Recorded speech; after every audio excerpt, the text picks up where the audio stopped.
The data-driven organization is an ideal type of organization in the disruption era.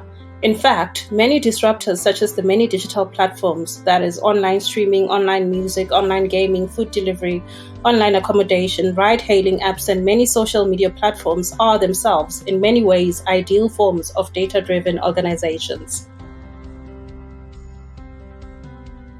Sadly, many disrupted organizations are not, and those trying to do so are struggling for a number of reasons. They are either stifled by system thinking and system purists in denial of the new normal, or they are trying to do everything at all levels, all at once, without as much as a defining value construct or value mandate through which to navigate. This is usually the peril of many a digital transformation story.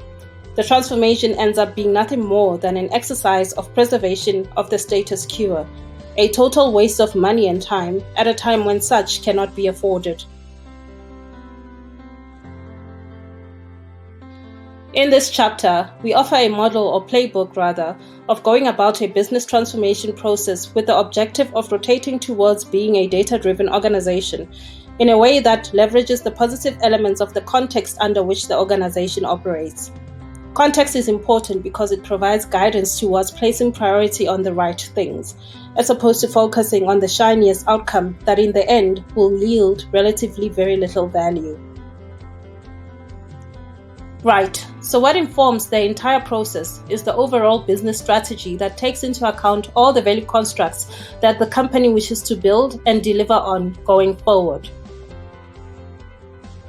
For example, if this is a business which builds and sells furniture, then future value constructs can include things such as virtual furniture, where customers can build furniture models from scratch on an online app, get quoted immediately, and have the custom-made piece delivered within 3 weeks. The transformation journey would have to take into account all the elements that would make this value construct materialize. From how these apps are going to end up on potential customer devices to the delivery process, from the data storage of these models that customers will be playing around with, to the predictive analytics that will indicate which designs are likely to be more popular so as to prepare an efficient tooling system or production process. Every element that goes into this transformation model will have to be based off of that value construct. Right, so we start from the strategy, then move on to each one of the business functions. The customer operations function, which deals with things such as customer experience and support.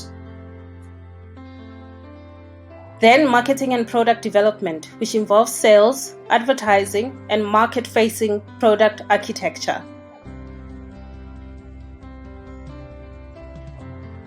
Finance, from financial planning to revenue recognition.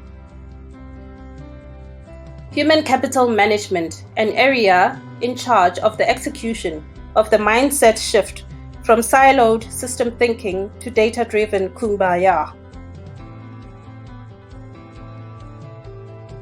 Lastly, the strategy enablers. Some organizations would have a separate team called the digital team, and these are the people meant to be the future of technology within the organization. This team here then is demoted to be the technology administrators. While this kind of approach tends to foster distrust and resistance, it's not entirely a bad idea, but we'll talk about that another time. We now have to start unpacking these areas. There are 3 components in that process: the people, the processes, where the words automation and robotics will be thrown around a lot.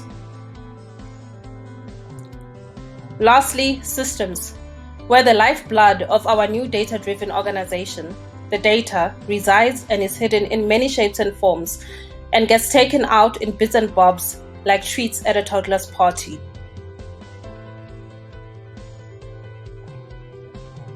Right, so now the work starts. Building the data ecosystem to support the new organization with future-fitting, disruption-proof value constructs. So based on the value constructs making up the strategy, each function would have KPIs supporting the execution of bringing the future to life. The insights supporting the tracking and monitoring of these KPIs have data sources across multiple systems across the organization.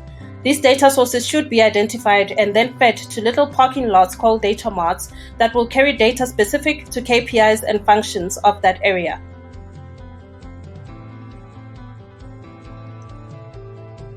We'll go deeper into identifying and following the data in Chapter 3. We'll also go into the fundamentals of an optimal data ecosystem in Chapter 4.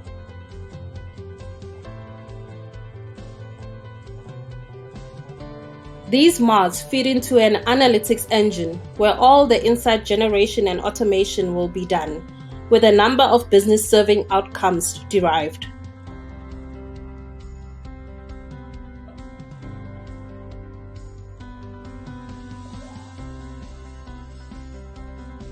The data ecosystem layer is where our highly skilled technical friends come in and start to make things happen.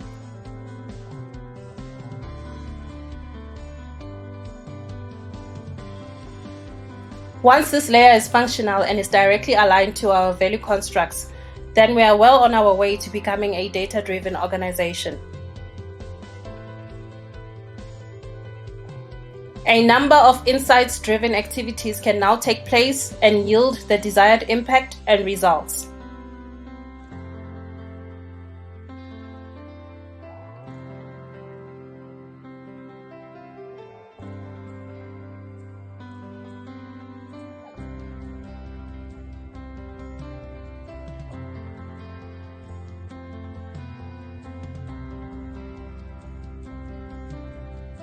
And we're now at the end of Chapter 2. Thanks for watching. Cheers for now.